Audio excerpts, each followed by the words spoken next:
Hey y'all, welcome back to your Bread for Today channel. I'm Tonisha, and if you haven't already, go back and check out part 1 of our Leaps of Faith talk.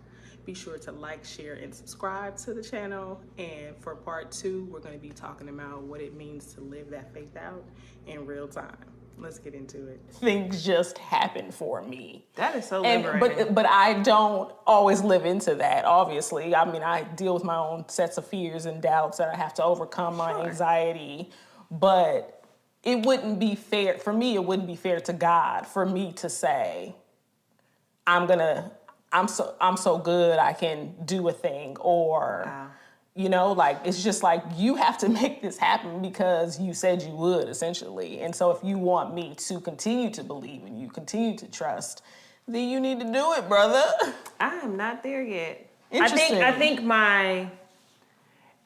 I want to be, and I have recently, like maybe within the last 5 years, started to pray like, Lord, I really do want like some sweatless victories. I want houses that I didn't build. I do want, ease in this walk. And I think my religion up until now has really like put me in this place of, no, you actually do have to work. And I know that this is not what we're taught now, like, but still, I still Really? feel like if I didn't, I don't get that from Carlin. I don't get that from him, or I don't get that from y'all. I feel like outside looking in, it's like, it feels like it hasn't been a sweatless victory. Like, I mean, obviously, I don't even know the inner workings of your life, but I do just feel to like see I the way still that it has have- unfolded. I still have some of that, like, you have to work for it. Like, you have to position yourself. I think now I am more of a, Lord, just make sure I'm in the right place at the right time. Yes. Make Yes. sure that I'm using everything that you gave me adequately. Make Yes. sure that I'm not, taking for granted what you've given me. Yes. In having children now, I'm like, whoo, what y'all good at? What do you want to do? I'm not gonna force you to do anything because that's the way that it's supposed to go. If you go to college, great. If you don't, fantastic. What are you going to do with what you were given? Like, who are you? What do you like? Yeah. What are you into? Not, so. But in that same way, though, in terms of children, I think they are the ones who have taught me that, because my daughter, she knows you are going to do the thing that she asked you to do. That's wild. She don't care how you gonna get it done. Okay, she wanted to. They have Chromebooks for their school or whatever, and she doesn't get to take hers home because she's in the kindergarten. But she took it upon herself to write a note to her teacher. Can I take my Chromebook home over the break? Check yes or no. And present it to her teacher. The teacher takes it to the principal, and they said yes, because why would they say no, right? But she did not. In writing the note, it wasn't like, oh, I wonder if they will. It was just like, I'm going to give you this option, but I know that you're going to give me the thing that I desire. And I think that that's how we are to live. Exactly. I would have never. Me and Sam talk about that all the time, like how different we could have been. But so they encourage me too, because my boys are the same way. Like, they just have this. It's an expectation. They know they're going to be provided for. They know that things are going to work out in their favor. Exactly. I think, I've had some traumatic things happen. I've had some terrible things happen, but so much good. And I was where I was supposed to be, and I was following God's promptings, and I was being obedient, but I didn't do it. I didn't put it together. I didn't build this. I didn't do these things to like make something. Like, I'm not the master of my fate. So to think like you have to do something or earn something is where I have to like condition myself out of that. And that's why this last year was so hard for me, because I had fallen back into that. I wasn't reminded, because typically I journal a lot, and I'm always writing down each day. I'm like, the one good thing that happened today, right? And I had just taken my eye off of the fact that, Tonisha, you had been sustained this thus far, right? Even just the story of us moving here, like totally wasn't in my plan, right? I had forgotten all about even that desire, but the way that it had fallen. And so, but I had forgotten about that. I had not, because I was just like, I need to find another job because I need to feel secure. I need to feel secure in myself. Now that is spot on. That is the story of my life. Like I have to do this. Yeah. I have to do this thing to say that I'm proud of myself. Yeah. Like I have to find my own way. I'm an only child and like I had to do so much for myself. So like, yeah, I have to find a job. Yeah. I have to do it. Yeah. And then I can say that I did that. Yeah. Girl. It wasn't even the saying of that I did it. Like, I don't care who gets the credit. I'm just like, I want just the need credit. the I want the credit too. I always tell God, you get the glory, but I'm taking the credit. It's ego. My ego is ridiculous. It's out of control, and it is to the detriment. Well, it's to the growth, maybe. Yes, let's say that for sure. But I think that that's just a good point because it becomes very self-reflective in that way. Like there are going to be challenges that come up that in this new experience that you're in that will push you to have to believe something different, to release a little bit more of that ego, to grow up a little bit, right? It'll change the dynamic between you and your husband, the dynamic between you and your children, you know what I'm saying? For sure. And then I knew too though that especially the way that these companies are going, trying to get people to go back to work, I'm like, I can't get a job in Georgia because my money was California money. You know what I'm saying? So I'm definitely not driving an hour because obviously I can get a job out here, but I'm not driving an hour for change. That's one, opportunity cost, right? You're taking 2 to 3 hours of my life to pay me pennies to tell me what to do, essentially, right? So if it's not remote, that's not going to work. Those opportunities are dwindling. So then what does it look like to restructure my life? And I think also one of the things too. Sorry. What'd you say? It looks like prison. Right, exactly. So, and two, it had me challenged to become more creative, right? To think outside of my own comfort zone, outside of the box of, like I said, safety, security, on my own terms and just having to, so I can say more confidently now that whatever comes, whatever may be will be, but it wasn't always like that, for sure. Yeah. It wasn't always like that. You get what you need when you need Exactly. And I am so much more relaxed in my approach to everything now. Good. Because I don't control anything. Exactly. It was that last baby, really. Yeah. What even was that? Yeah. I don't even know what happened. I mean, I know what happened. Right. That was a shock. And now, I mean, we look at her and we're like, what would we have done without you? Like, you're here. How did this happen? But wow. Absolutely. And like I said, my daughter, she's my third, and she challenged me to think that way too, because it's like, I was not planning for you at all, okay? And I'm glad you were a girl because I had 2 boys, and so I was like, I needed that change. I needed someone to nurture. I needed someone to hug me, you know what I'm saying? She just hugs me all the time, and I really appreciate that about her. And someone she's so bright and just like challenges me to change my perspective about everything. And it's something that you didn't even know you needed until the opportunity came upon you, you know what I'm saying? A different reason for living, all the things. It's crazy. Yeah. It really is. Yeah.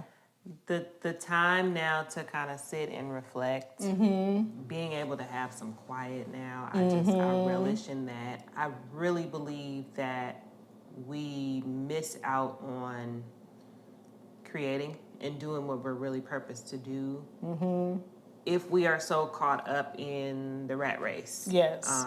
And that's something that, I don't know, I rant about capitalism every single day. Right. I will not word vomit on you today. I've already ranted to my husband today. But I mean, the structure in our society, in this country, is to be busy. Yes. To be busy and to be spending. Yes. So that you don't sit. Yes. And create. Yes. And provide for yourself. Yes. And so if and when any woman gets the opportunity to remove themselves from that, oh my gosh, it's divine. It's godly. And I told her too, after I had got laid off and, you know, encouraging her to do her thing, I'm like, the only thing is you just won't be able to buy as many things. You know what I'm saying? Okay, maybe you can't buy 5 pairs of shoes this month. You can only buy 3. You know what I'm saying? And that's okay because you don't need all those things. You're not going anywhere no more anyway. I mean, we're minimalist anyway. Yeah. I think we make a lot happen Yeah. with a little. Yeah. Same. And so, you know, the ideas and the opportunities now are just limitless because we're able to do and think for ourselves as opposed to spending all your time and spinning your wheels for something or someone or some other entity that, you know, doesn't really serve you outside of a paycheck. Yeah. And there's more to life than that. Yeah. There's more to life than just getting that paycheck. And I know when I was younger, teens, early 20s, I was like, I'm never going to be that type of person that has to be fulfilled at work. I just need to get paid. And that is completely incorrect. Right, you do need to be fulfilled. You do want to get paid, but you got to know yourself, right? Like I grew up poor, so little is much in my hands. You know what I'm saying? I can, like you said, I can do a lot with a little, and you know, work a little bit of magic. And I'm grateful that was one of the attributes that initially was to my chagrin. You know what I'm saying? Like I don't want that to be who I am, but I realized. And I'm learning to use those tribulations as an asset in my current situation because...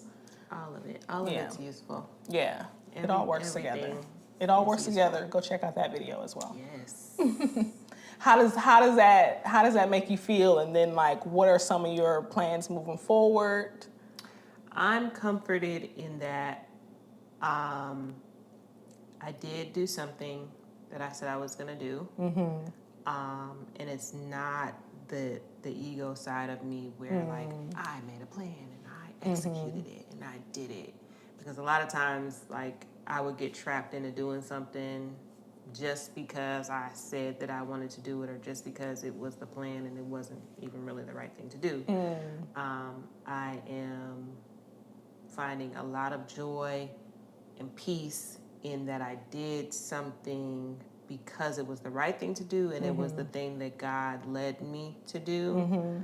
I'm enjoying being able to be present. Yes. In my relationships, present for my children. I am walking in this new like faith realm. I've always had a lot of miracles and things happen for me, but really stepping out on faith and doing something that seems insane and trusting God, it's exciting. What do you think precludes people though from doing that? Like you say, you say you know you've had a lot of miracles, but still you have this trepidation or the doubt or whatever. Because I don't like to be wrong and I don't like to do stupid things. Right. I don't like to be judged because I'm judgy, you know. I don't like to do the wrong thing. I'm a rule follower. Interesting. You know, so doing anything that is outside of the norm, doing anything different is not common for me. This is the wildest thing I've ever done. Yeah. Right? It's the thing that if you say it to certain people, it's like, that was stupid. Why did you do that? There's no security there.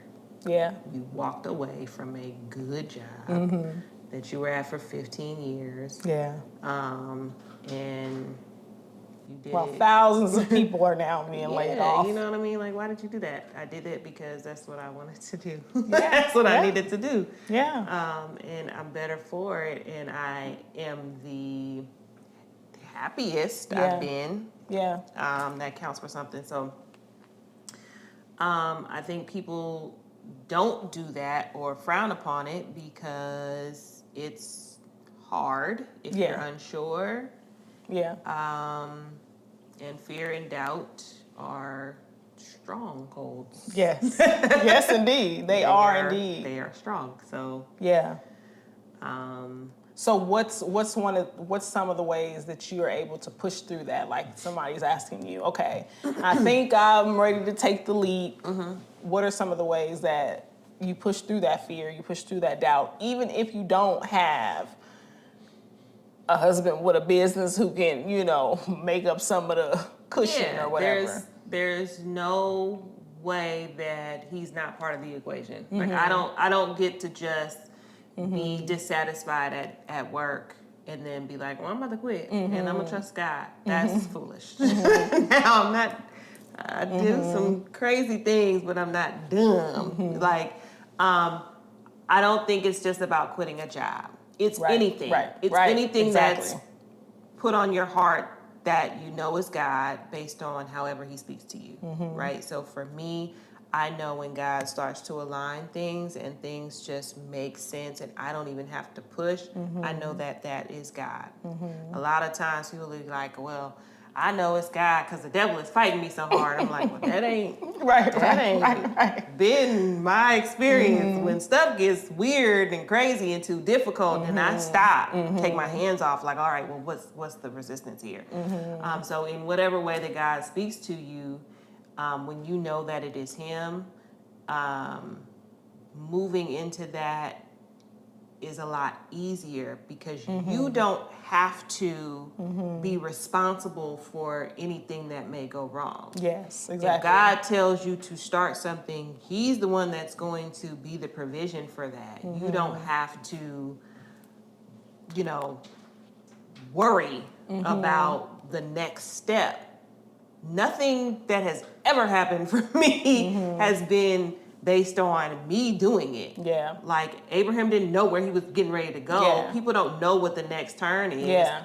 Go to this place. Right. And I'll show you. All right. Okay, cool. I mean, and I think that is what I always preach. Like if you talk to me for long enough, my conversation will always go to hearing from God. I think Christianity and the way that we've been presented Christianity has not focused enough on being prompted by the Holy Spirit and hearing from God. I think we, in the church that we came out of, it's a lot of rule following, it's a lot of guidelines, it's a lot of this is what we believe, this is how we do things, and not as much reliance on, well, what did God tell you to get up and do today? Right? Like, give us this day our daily bread. Like this is the whole point. What do we need to do for today? Because I might wake up today and God tells me to go to CVS at 2:30. Well, that wasn't in my plan for today. I may have had X, Y, and things to do. But I needed to be at this CVS today because I needed to meet this person and I need to say something specific to them for the rest of their journey. There's certain things that you have to do just because that's what he put on your heart for you to do that day. There's certain things that I can do that you can't do. There's certain things that you can do that I can't do. And I think that was the biggest challenge in terms of, because like we talked about busyness, right? Like stop the glorification of busyness, right? But for me, it was like, but what do you want me to do, right? Like I have to be doing something. I was not accustomed to not doing anything. Even on my job, it was the easiest job I ever had in my life. And, but it was always like, let me be doing something. So to have such a gross amount of stillness, right? A gross amount of silence, which I like stillness, I like silence, I love, I'm an introvert, I like being to myself. It was, you have to know yourself, Tonisha, in the way that you feel like you should be doing something, you should be moving something, you should be, right? Like, there's nobody you need to be impacting right now because you're, one, not that important, right?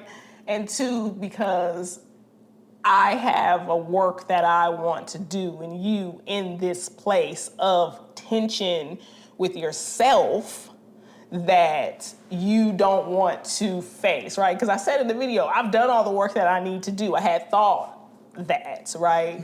But you get alone with yourself for long enough, you realize some things, And so that's just an interesting kind of way to look at it, because we always think we need to be doing something. You gotta be productive, and you ain't even producing nothing. Exactly. You are busy. Exactly. So you're not able to hear. Exactly. Able to really and truly be productive. Exactly.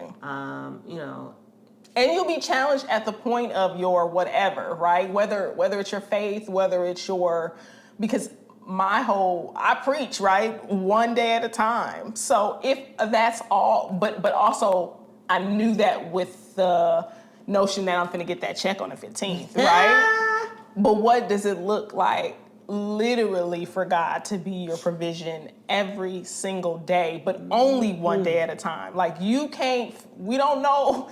Our if the lights go concept of time is right. a joke anyway. We don't even know in the time that you may be hidden, or in the time that you may be doing some self-reflection, or in the time that you are away from what you thought you should have been doing. It's not until you're out of that season that you can look back and be like, oh, I learned X, Y, and Z, and now I can use that for this. Like, you have no idea what's going on at any given time. Exactly. So exactly. Which is why you only get the day, and even the hours don't, you know what I'm saying? Which is why because we can't handle, people say that in a grandiose kind of way, but like literally, you can't, because you can barely, right? Sufficient to the day is the evil thereof. We got enough, right? Your child gonna get sick, anything can happen. And so you have to be contented in that process of not knowing. Take no thought. You literally, you do as much as you can to function in the society you live in. You go to school if you have the opportunity to go to school. You do the things that work within the confines of your environment. Past that, though, like that undue pressure on yourself to do something, to like prove something, to show yourself is where I've always found that I get off course, or I get away from hearing like, no, you maybe should do this today. And you are doing it. That's the thing. Like I was trying to say in my All Things Work Together, like you are the production, right? You are doing the thing that you are supposed to do. If today is just, I'm going to my kids' recital, then that's what you need to do, because that is what's bringing them joy, which will impact them for years to come. Because they get to look back and say, my mama had enough time to be at my recital. You know what I'm saying? So you just begin to understand that when you latch on to stillness. And even if you are working, finding those moments, right, of figuring out, who am I? Yeah. Who do I want to be?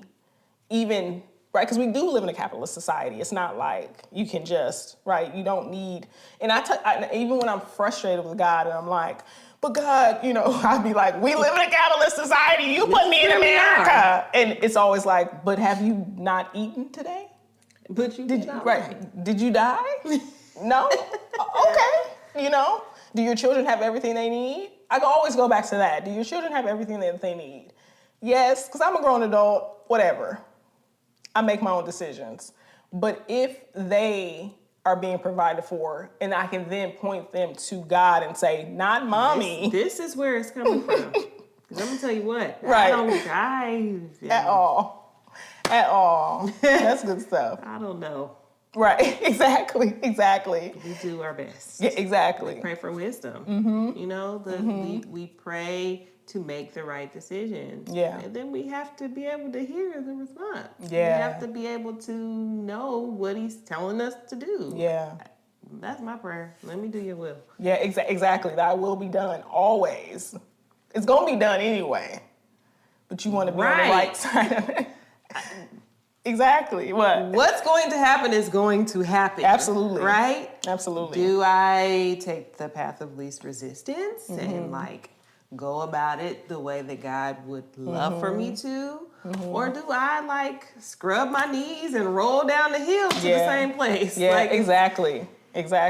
This is... And knowing that different journeys, same destination, right? So getting rid of that comparison, right? Getting rid of how it looks for somebody else and the expectations of how you think it should look for you even, right? You choose the path of least resistance because you're gonna get there, right? Jonah, right? There. You go tell these people to get there. what I'm telling you to tell them. Whether you want to take a couple days in a hollow shell, that's up to you. But you're gonna get there. Yeah. Yep. That's good. Yep. That's encouraging. Yeah. So guys, thank you for tuning in. Thank you, Ayin, for coming and sharing your story with us. We always love to have you here. Be sure to like, share, and subscribe. And until next time, peace.